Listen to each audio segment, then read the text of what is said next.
পঞ্চম শ্রেণীর গণিত ক্লাসে সবাইকে স্বাগতম। পঞ্চম শ্রেণীর গণিত বইয়ের 16 পৃষ্ঠা 9 নং-এ আছে একটি বই তৈরি করতে 138টা কাগজ লাগে।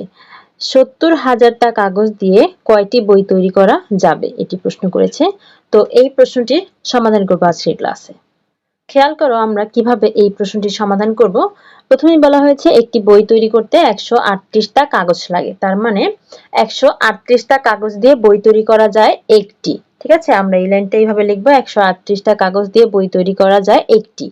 কারণ একটি কেন লিখেছি, কারণ কয়টি বই তৈরি করা যাবে সেটাই প্রশ্ন করা হয়েছে, যে কয়টি বই তৈরি করা যাবে, বইয়ের সংখ্যা বের করবো, এই জন্য বইয়ের সংখ্যাটা আমরা হাতের ডান দিকে রাখবো। এখন আমরা একের জন্য হিসাব করব, একটা কাগজ দিয়ে বই তৈরি করা যাবে আরো কম, তাই ভাগ করতে হবে, এককে ভাগ করবো 138 দিয়ে, এই যেখানে। তারপর হচ্ছে 70,000টা, এটা বের করব, 70,000টা কাগজ দিয়ে বই তৈরি করা যাবে আরো বেশি, তাহলে একের সাথে উপরে লবে গুণ হবে।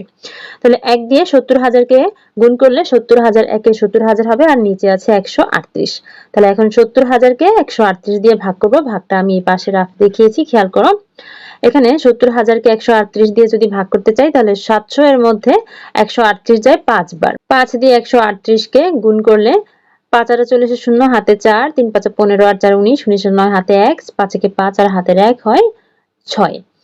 তাহলে 690। তারপর বিয়োগ করলে হবে 10, উপর থেকে 0 নামিয়ে নিয়ে আসলে হলো 11, হলো 100। কিন্তু দেখো এই 100 কিন্তু 138 থেকে ছোট হয়ে গেল।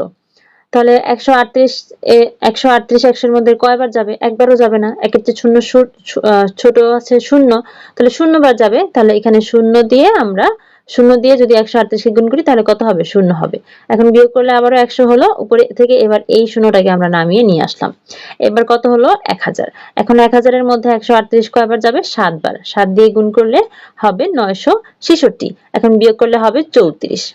দেখো উপরে কিন্তু আর কোনো অঙ্ক নাই, তাহলে ভাগটা শেষ। 34 হচ্ছে ভাগশেষ, আর ভাগফল হচ্ছে 507।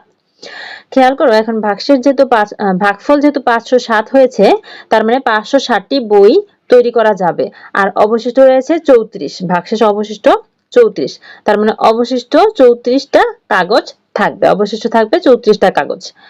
এখন আমরা লিখব 560টি বই তৈরি করার পরেও 34টা কাগজ অবশিষ্ট থাকবে। কিন্তু 34টা কাগজ দিয়ে কি আরো একটি বই তৈরি করা যাবে? না, কারণ একটি বই তৈরি করতে কাগজ লাগবে 138টি, 34টা কাগজ দিয়ে বই তৈরি করা যাবে না। তার মানে মোট বই তৈরি করা যাবে কয়টি? 560টি।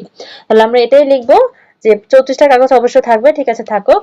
এখন উত্তর হচ্ছে 560টি বই তৈরি করা যাবে, উত্তর 560টি বই। শিক্ষার্থীরা আশা করি বুঝতে পেরেছো। তোমাদের গণিত বইয়ের সব অঙ্কের ধারাবাহিক সমাধান আমাদের চ্যানেলে দেওয়া হয়, আর অনলাইন ক্লাসে ভর্তি চলছে। যারা ভর্তি হতে আগ্রহী তারা এই নাম্বারে যোগাযোগ করুন। ধন্যবাদ।